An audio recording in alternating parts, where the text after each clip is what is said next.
Hello student, आज से हम लोग कक्षा 12 के फिजिक्स का वीडियो सीरीज स्टार्ट कर रहे हैं, जिसमें हम सबसे पहले फिजिक्स के सेकंड पेपर को पढ़ेंगे, जिसका पहला चैप्टर या पहली यूनिट जो है वो क्या है, प्रकाशिकी यानी लाइट्स के बारे में पढ़ना है। स्टूडेंट, हम एनसीईआरटी पैटर्न को लेकर के जो इम्पोर्टेंट क्वेश्चन है उसके बारे में डिस्कस करेंगे।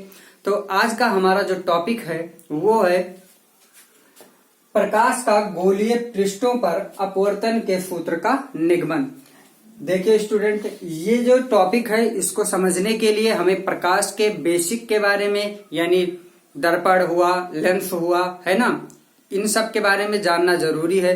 तो जैसा कि हम वीडियो सीरीज स्टार्ट किए हैं तो इसमें हम बेसिक के बारे में भी वीडियो नहीं बना है। ये वीडियो प्रिपेयर कर लेंगे तो हम लिंक में डाल देंगे। जो बच्चों इस टॉपिक को पढ़े रहेंगे उनको ज्यादा समझ में आएगा, लेकिन फिर भी हम पूरी तरह से इसको समझाते हैं और एकदम शॉर्ट तरीके से इसका प्रूफ दिखाएंगे।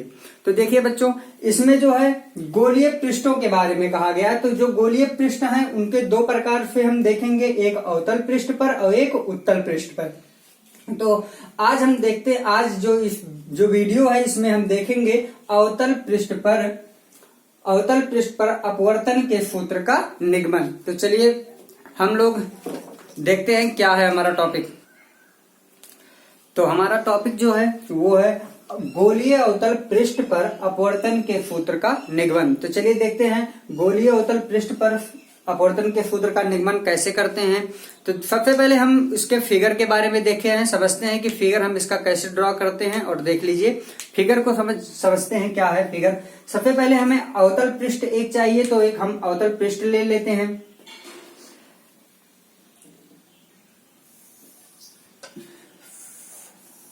सपोज कर लीजिए ये हमारा एक अवतल पृष्ठ है, यस एस डैश। ये हमारा है मुख्य अक्ष और इस पर कोई वस्तु रखी हुई है ओ। अब देखिए इससे हम एक प्रकाश की किरण तो मुख्य अक्ष से ही जाएगी, दूसरी प्रकाश की किरण को हम गुजारते हैं ऐसे, और इसको ऐसे सीधे निकल जाना चाहिए था। इस पर हम सबसे पहले एक लंब ड्रा करते हैं।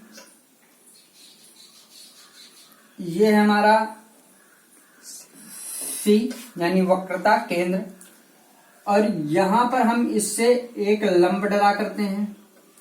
इस लंब को हम मान लेते हैं एन डैश, ठीक, या एन डैश, कुछ भी मान लीजिए, कोई दिक्कत नहीं है।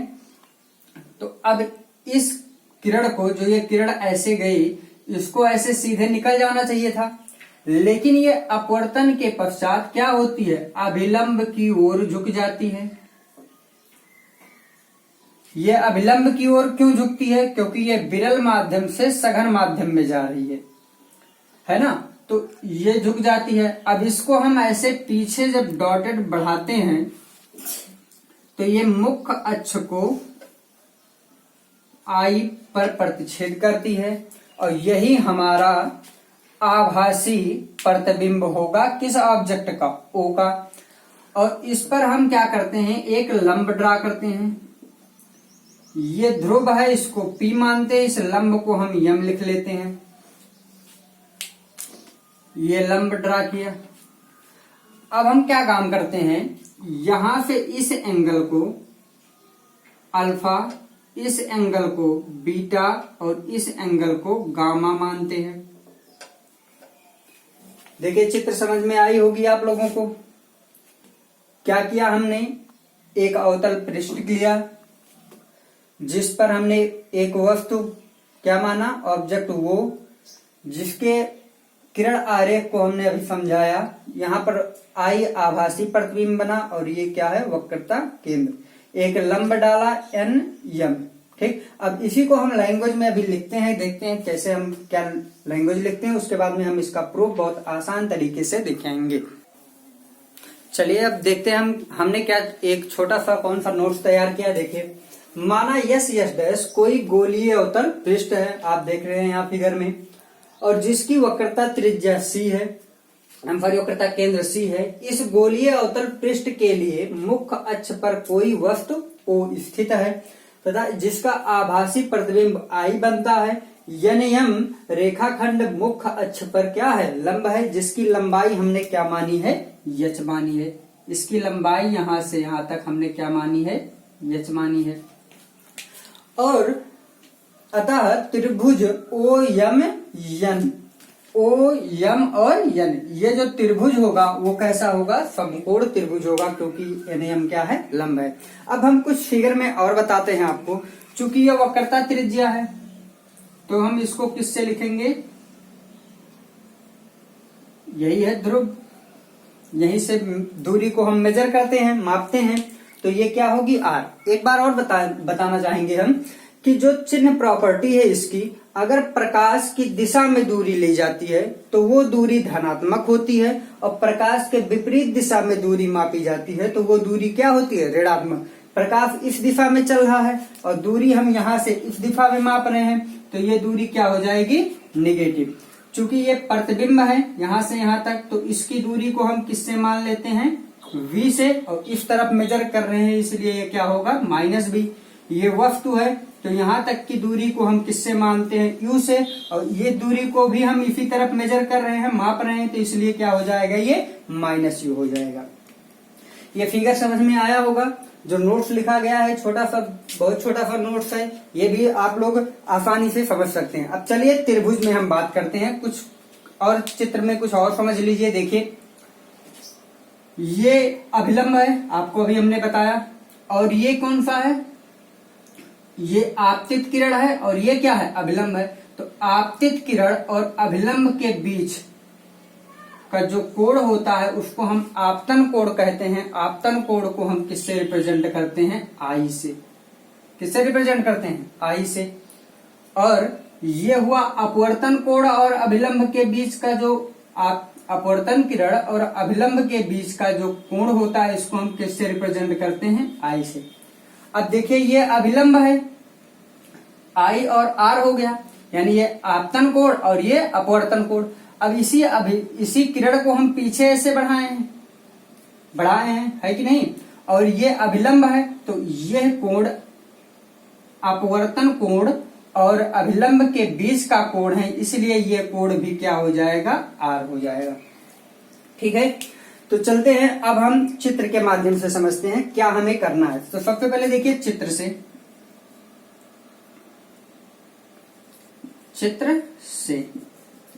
चित्र से हमें सबसे पहले आई और आर निकालना है। क्या निकालना है, आई और आर।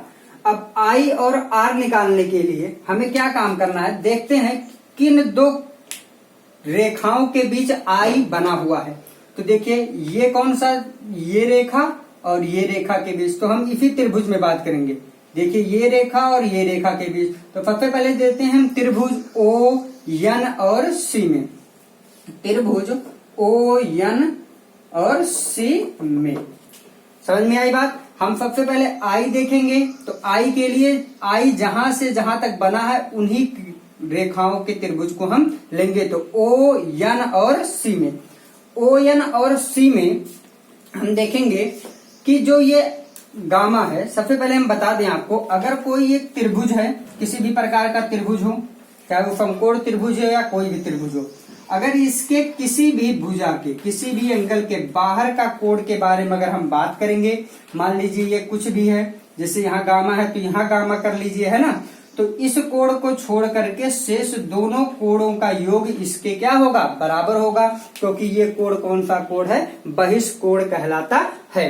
तो चलिए देखते हैं, इस त्रिभुज में हम बात करते हैं त्रिभुज ओ एन और सी में। तो इस त्रिभुज में ये कोण क्या है, बाहर है, गामा बाहर है, तो इसको हम क्या कहेंगे, कोण आई और प्लस कोण अल्फा। तो जो गामा होगा वो बराबर होगा आई प्लस अल्फा की, है ना। क्यों बराबर होगा, क्योंकि आप यहां लिख सकते हैं बहिष्कोण है, कोण है। ठीक, अब देखिए आगे, यहां से हमें आई का मान चाहिए, तो हम आई बराबर क्या लिख सकते हैं, अल्फा इधर आ जाएगा तो गामा माइनस अल्फा। इसे क्वेश्चन नंबर क्या मान लीजिए, फर्स्ट। अब ऐसे हम दूसरे त्रिभुज को लेते हैं, आर के बारे में बात करते हैं। अब आर किन किन रेखाओं से मिलकर बना है, देखो ये रेखा और ये रेखा, यानी यही तो आर है। तो हम त्रिभुज बात करेंगे आई एन और सी में, तो त्रिभुज आई एन और सी में, तो इस त्रिभुज में हम फिर से गामा हमारा बहिष्कोण बनेगा, तो गामा बराबर हम क्या लिखेंगे, आर और plus beta, r plus beta. क्यों, वही चीज कि बहिष्कोण है, ठीक, कोण है। अब बहिष्कोण है तो यहां से हम आर का मान निकालते हैं, ये गामा है तो आर बराबर क्या मिलेगा, गामा माइनस बीटा। इसे क्वेश्चन नंबर क्या मान लेंगे, सेकंड। अब हमें आई का मान मिल गया और आर का मान मिल गया। अब देखिए हम चलते बताते हैं स्नेल के नियम से, किसके, स्नेल के नियम से। स्नेल का नियम क्या है, स्नेल का नियम है साइन आई अपान फाइन आर बराबर क्या होता है, यन। अगर हम इस ये जो गोलीय पृष्ठ है, अब अवतल गोलीय पृष्ठ, इसका अपवर्तनांक हम यन मान ले, तो ये sine I upon sine are बराबर क्या हो जाएगा, यन। यही है स्नेल का नियम। अब हम यहाँ एक कंडीशन लगाते हैं कि यदि जो ये अवतल पृष्ठ का जो व्यास है वो बहुत कम हो, यदि अवतल पृष्ठ का व्यास बहुत कम हो तो जो साइन आई है वो किसकी भांति व्यवहार करने लगेगा, आई के, और फाइन आर जो है वो किसकी भांति व्यवहार करने लगेगा, आर के। यहां तक कि फाइन आई और फाइन आर ही नहीं, सभी कोण अपने साइन आर हो या साइन अल्फा हो या साइन बीटा हो या टेन अल्फा हो या टेन बीटा हो या कास गामा हो, वो सब अपनी एंगल की भांति व्यवहार करने लगेंगे। कहने का अर्थ ये है कि जो हम इसको एनालाइज करने के लिए बड़े से पार्ट को लिए हैं, ये बहुत छोटा सा पार्ट है, इसको समझ लेते हैं।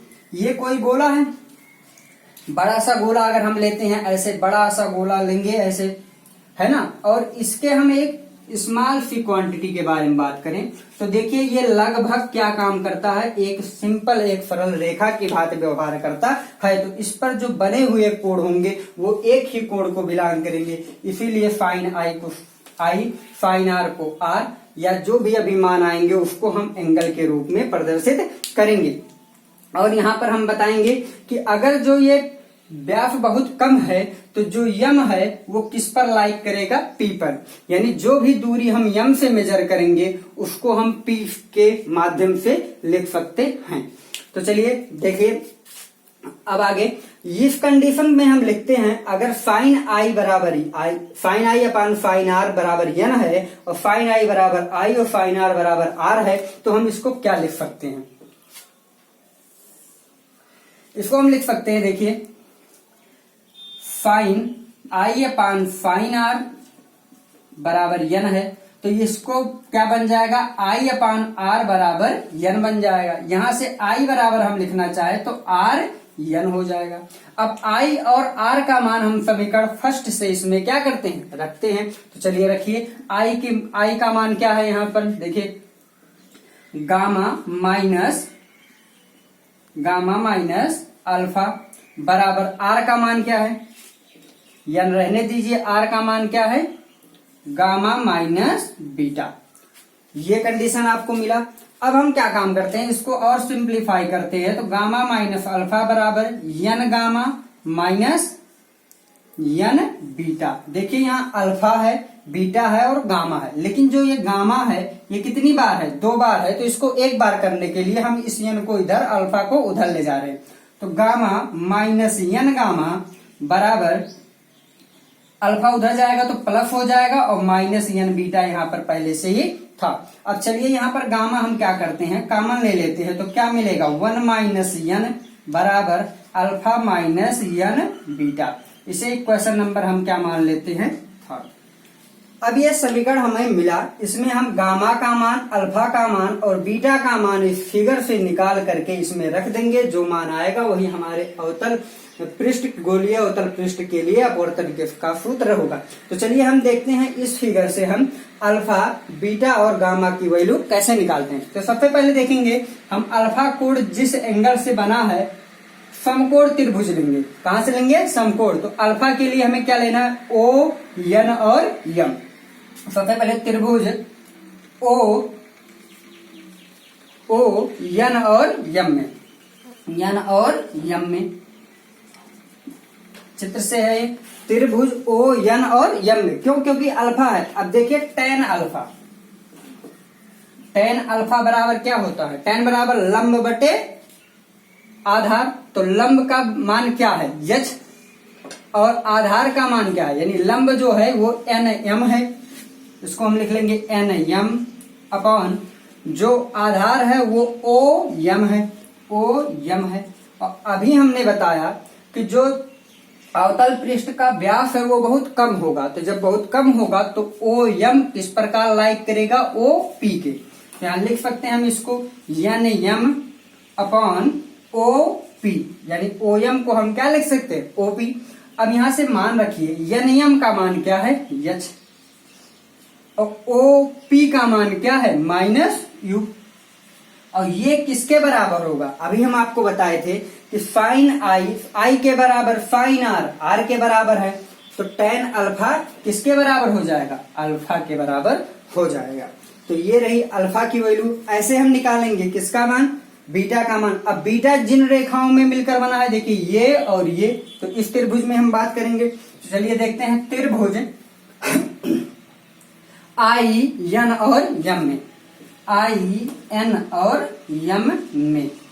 तो इस त्रिभुज में tan बीटा बराबर क्या हो जाएगा? वही एन यम अपॉन आई यम, आई यम। और आई यम को हम किस प्रकार लिख सकते हैं? आई पी लिख सकते हैं। अभी कंडीशन आपने देखा, एन यम का मान यच और आई पी की वैल्यू कितनी है? Minus v. और ये किसके बराबर होगा? बीटा के बराबर होगा। ऐसे अब हम बात करेंगे त्रिभुज किसमें? आई एन और यम में, क्योंकि गामा के लिए आई एन और यम में।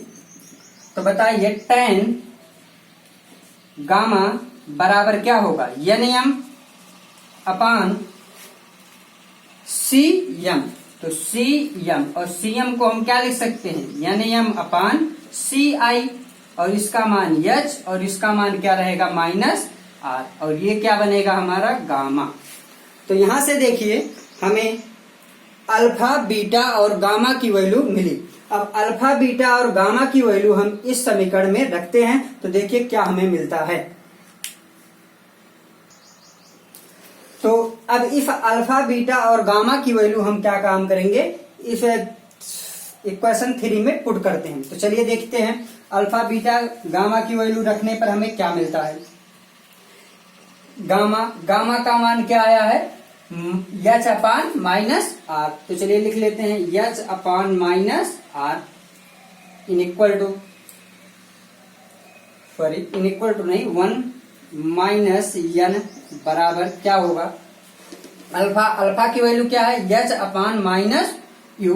तो एच अपान क्या लिखेंगे? माइनस यू माइनस एन, और बीटा की वैल्यू क्या है? एच अपान माइनस बी, यानी n h upon minus b. तो माइनस माइनस क्या हो जाएगा? Plus v. ठीक। अब इसको हम सिंप्लीफाई करते हैं। तो देखिए कैसे करेंगे इसको सिंप्लीफाई। एच एच एच सभी जगह पर है, तो एच कॉमन करके हम एच को क्या करते हैं? कैंसिल करेंगे। तो 1 minus N upon minus are बराबर, यहां से एच कॉमन होगा तो क्या मिलेगा? यहाँ एच सबसे पहले था यहाँ, तो एच कॉमन लेंगे तो क्या मिलेगा? 1 upon minus you plus N upon v, और एच एच आपस में क्या हो जाएंगे? कैंसिल। अब यहां देखिए क्या मान मिलेगा? 1 minus N upon minus are बराबर minus you plus N upon V. अब इसको हम और सिंप्लीफाई करते हैं। तो इसके सिंपलीफिकेशन में हम क्या करेंगे, माइनस यहाँ पर है और माइनस यहाँ से कॉमन लेके हम इस माइनस को क्या करेंगे, हटा देंगे। तो 1 माइनस 1/r, ये माइनस है, ठीक, बराबर क्या होगा, माइनस यहाँ हम कॉमन लेंगे तो ये माइनस वाली वैल्यू क्या हो जाएगी, प्लस में, तो 1/u माइनस n/v, और यहां से क्या हो जाएगा, ये माइनस माइनस क्या हो जाएगा, कैंसिल। तो यहां मिला क्या, 1 माइनस n/r बराबर 1/u माइनस n/v। इसको इस प्रकार आप नोट कर सकते हैं, या फिर और करके फिर से एक बार माइनस करके इस n को प्लस में और 1 को हम क्या कर दें, माइनस में। अगर हम यहाँ माइनस कॉमन लेंगे तो n -1 हो जाएगा, n प्लस में हो जाएगा और -1 हो जाएगा अपान r। और फिर उस माइनस को कैंसिल करने के लिए हम क्या करेंगे, इसमें फिर से कॉमन लेंगे तो ये क्या हो जाएगा, प्लस में, है ना। अगर आप ऐसे नहीं देख रहे हैं तो इस प्रकार इसको ऐसे समझ लीजिए, यहाँ माइनस हो गया यानी n और ये -1 बराबर ये प्लस में हो जाएगा माइनस कॉमन लेने की वजह से, तो n/v और माइनस में हो जाएगा 1/u। अब यही फार्मूला आप लोगों के बुक में नोट किया गया होगा, इसको हम इस प्रकार एक बार और नोट कर दे रहे हैं, n/v माइनस 1/u। ये हुआ आपके गोलीय अवतल पृष्ठ के अपवर्तन के सूत्र का निगमन, n-1/r n/v माइनस 1/u। देखिए यहाँ पर जो था हमने पहले माध्यम को क्या लिखा गया है, निर्वात लिए हैं, इसीलिए इसका अपवर्तनांक हमने क्या माना है, 1, और ये इसका अपवर्तनांक क्या माना है, n। किसी किसी बुक में इसका अपवर्तनांक n1 और इसका अपवर्तनांक n2 लिखा गया है। तो आप क्या काम कर सकते हैं, जहां 1 लिखा है वहां पर आप इसको लिखने के लिए क्या कर सकते हैं, n1 लिख सकते हैं और इसको क्या लिख सकते हैं, n2। तो उस प्रकार भी आप ये कंडीशन भी आप अपने न्यूमेरिकल में यूज कर सकते हैं। अब हम आगे बताएंगे आप लोगों को ये था गोलीय उत्तल पृष्ठ के लिए। अब हम बताएंगे आपको गोलीय उत्तल पृष्ठ के सहारे हम इस अपवर्तन के सूत्र का निगमन कैसे करते हैं। इसका अगला पार्ट आप हमारे आने वाले अगले वीडियो में देखिए। Thank you watching for the video.